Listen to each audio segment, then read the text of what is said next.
Tidal wave of floodwaters overtook Tennesseeans in minutes and killed 21, including 7-month-old twins.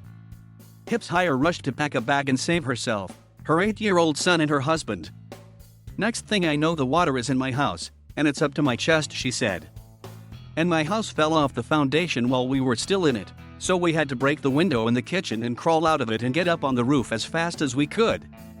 Hipshire's family survived the Saturday flash floods in Middle Tennessee that left at least 21 people dead and 25 people missing, authorities said Monday. Rain inundated the region west of Nashville, sweeping away people, homes, and vehicles as residents tried to escape. The flooding damaged infrastructure, schools, homes, and other facilities in Waverly, Police and Fire Chief Grant Gillespie said during a Sunday afternoon news conference. The number of people missing continues to fluctuate as names get added to the list while others are reported safe, Collier said. The resumption of cell phone service has helped whittle the list of missing from 45, Gillespie said. "We need patience and prayers," Humphreys County Sheriff Chris Davis said, adding people should stay out of the area as they continue their operations. "Local officials are trying to craft a long-term plan," he said, "but we're getting overwhelmed."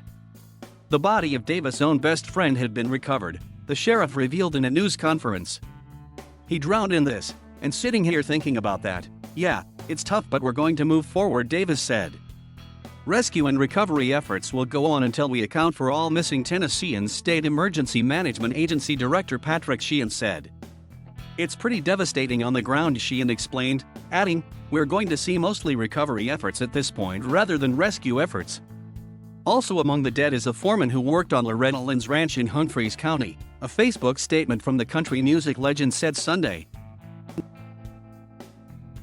Wayne Spears was the longtime foreman her property, the statement said. "There are no words at the ranch today. Only tears. Our ranch family is our family," Lynn said in her Facebook post. "He took such good care of things here on the ranch for us. He's one of us and the whole Lynn family is heartbroken. Please pray for his precious family and friends." The Tennessee Health Department confirmed 16 deaths so far, Sheehan said, noting that the discrepancy with the toll reported by local authorities owes to the health department's strict process for validating deaths. Rainfall may have set a Tennessee record. Saturday rainfall totals reached 17.26 inches north of Centerville, in Hickman County, 17.02 inches in McEwen, in Humphreys County, and 13.76 inches near Dixon, in Dixon County, the National Weather Service in Nashville said.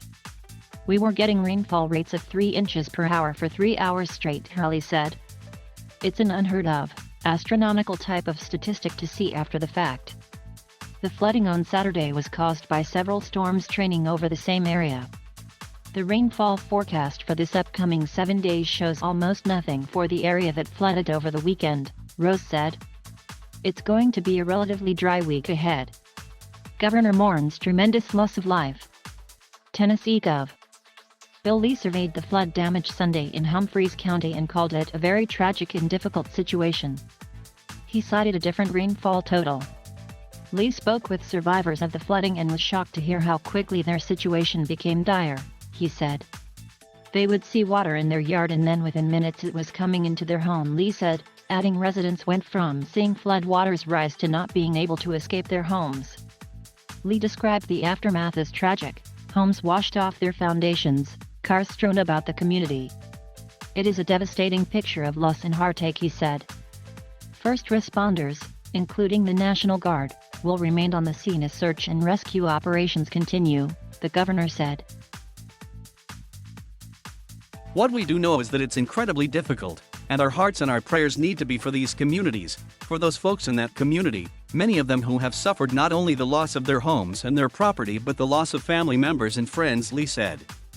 Sheriff describes pain of being unable to help everyone. As emergency responders tried Saturday night to get into the flood zone, their effort was complicated by downed phone lines and washed-out roads, said Davis, the Humphreys County Sheriff.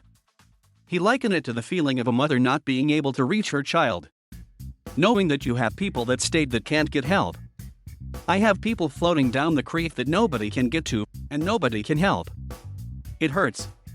It hurts," he said, holding back tears.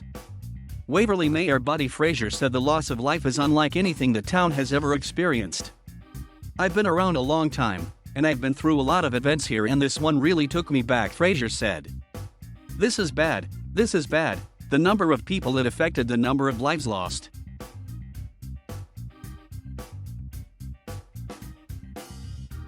Thank you for watching. Please subscribe.